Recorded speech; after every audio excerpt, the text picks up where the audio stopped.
I am here to bring to the table what I have to offer from my 33 years of experience. And I want to talk to you about how to improve your life. And I want to start out by sharing with you my story. My story began at the age of 13 when I was a straight A student in high school. And I had some personal issues going on at home. My father was away living in another household, raising another family. And the fact that he was not in my life began to create a void, a vacuum. My mom was a teenage parent who did all that she could to raise me and my brothers. But sometimes you need both parents in your life. And by far, I missed out on having my dad present and teaching me things that I needed to know as a boy, as a young man, about manhood and adulthood and parenthood. Nonetheless, this vacuum began to grow and basically consumed me to the point where I started looking for acceptance and looking for leadership and looking for love and looking for validation in all the wrong places. Consequently, in my school, at that pivotal moment, there were some guys who were there for me and embraced me and showed me friendship and showed me acceptance and made me felt like I belonged, that I had found a family that would accept me for who I was. I didn't realize at the time that these guys were involved in criminal activity. And one of the things that began to happen is that I became influenced by those guys, and I ran off from home, ran away from home, and dropped out of high school to go live on their side of town. I had no idea that they were not going to let me into their house and accept me as one of their family members. I had no idea that they were not going to help me. I was 13 years of age. I was lost. I was desecrated. I was confused. I had a mistaken identity. I wanted to find my place. I wanted to be embraced. And one thing led to another. I became homeless immediately, the very first day. Not only did I become homeless, but I had no food to eat. I had to eat out of trash cans. I would sleep under an oak tree. I had no change of clothes, no hygienics. I had nothing there to support me but a will to live. Many times I had to jump up from sleeping under the oak tree to run for my life because all type of violent activities were happening and people were trying to take advantage of me. One night in the winter, after sleeping out there for months, this guy pulled up in the street and he said to me, "Why are you out here sleeping under this tree every night?" I replied, "Because I have no place to live." He said, "Come get in the car." I got in the automobile with him and he took me to his house, and there he introduced me to other drug dealers that lived in the room and house with him. And at the age of 13, after putting food on the table for me for about a week and giving me a couple of change of clothing, the guy said to me, "If you're going to survive out here in these streets, Rico, you're going to have to learn how to be a hustler." I didn't understand what he meant by that, but he handed me a bag of crack cocaine and he said, "Go out on the street and sell this crack cocaine." And I did that. And immediately I became a drug dealer. Then somebody handed me alcohol. And then I got addicted to alcohol. Then at the age of 13, they handed me marijuana. And I got addicted to marijuana. Then at the age of 13, they handed me cocaine. And I got addicted to snorting powder cocaine.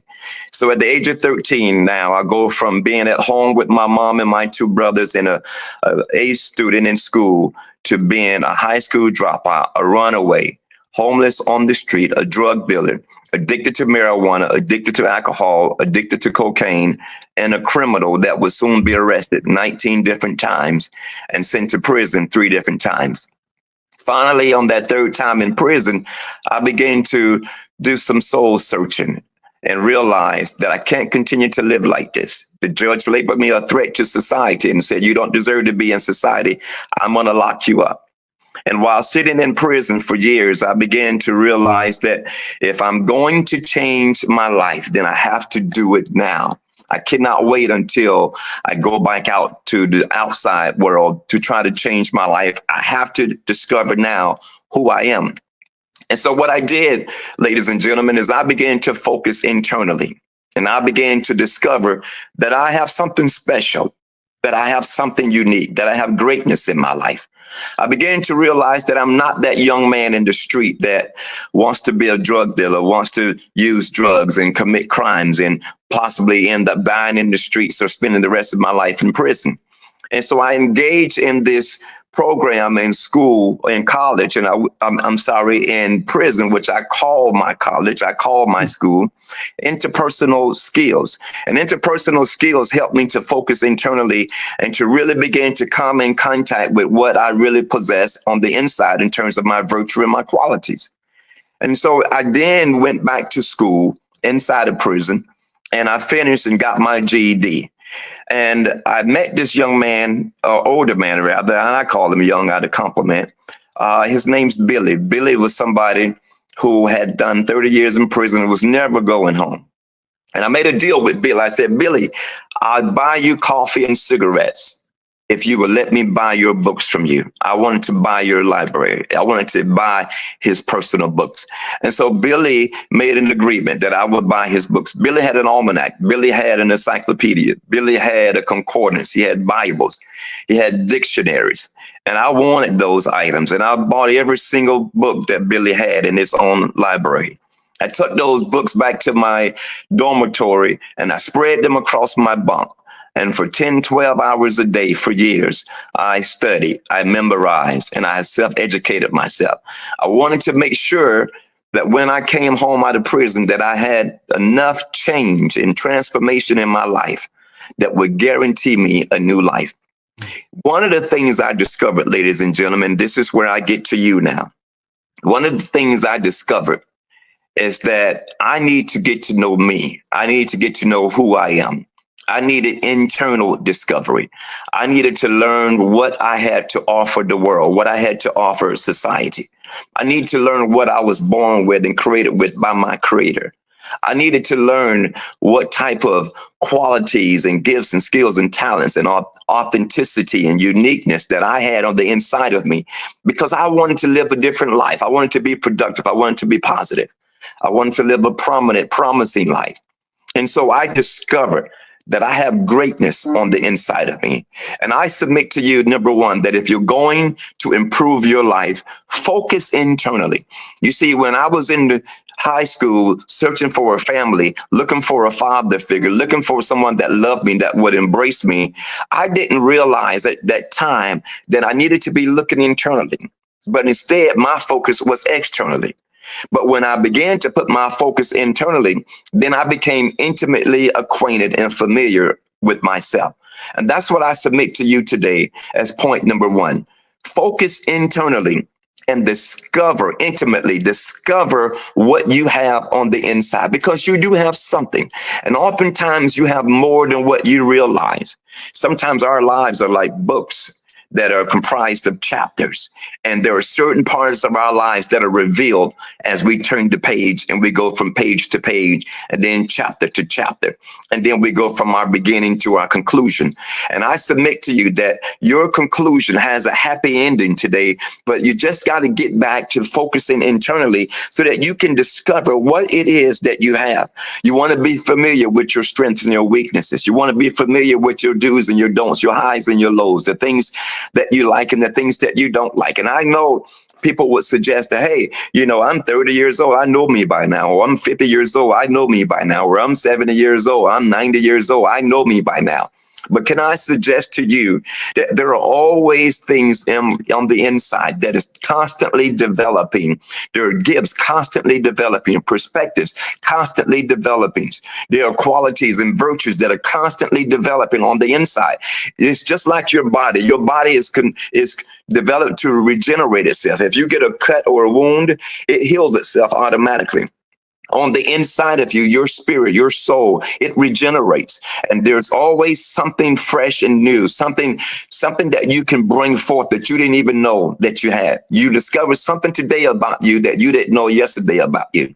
The book of life says that a good man from the good treasures of his heart brings forth good things. Those treasures are constantly being developed, constantly evolving, constantly maturing, and you're constantly coming forth. We grow, we develop, we mature, we evolve.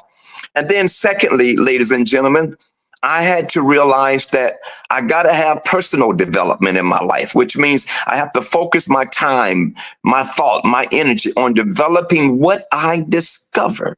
See, first I discover it, but then secondly, I develop it. I needed to develop what I learned about me. I need to develop my talent. I need to develop my skills. I need to develop my weaknesses and turn them into strength. I need to develop my dysfunctions. I need to develop habits and turn negative habits into positive habits. I need to develop my energy and turn negative energy into a positive energy. I need to develop my focus and mature my focus. I need to develop my brain, my mind. I need to develop me. I need to develop my interpersonal skills. And the more I develop me, the more I'm able now to walk in my purpose and maximize my potential. And then number three, ladies and gentlemen, I had to engage in interpersonal deployment. What is interpersonal deployment? That is when you take interpersonal skills that you've learned on the inside and you've developed internally, and now you're beginning to deploy them externally so that they can work within your relationships and build and brand your relationships to become the relationship that you want. Like the relationship with your spouses, your significant others, your lovers, your family members, biologically speaking, your kids, the relationships you have on a professional basis at work. I had to learn how to deploy what I have, because it's one thing to have gifts, skills, talents, and creativity on the inside, and it's benefiting no one but you, and no one knows about them but you. But it's another thing to deploy those gifts, skills, and talent so that they can flow into the lives of those that you are constantly engaged with. That way they can build relationships and build marriages and build businesses and build partnerships and build everything that you consider to be a part of your immediate community.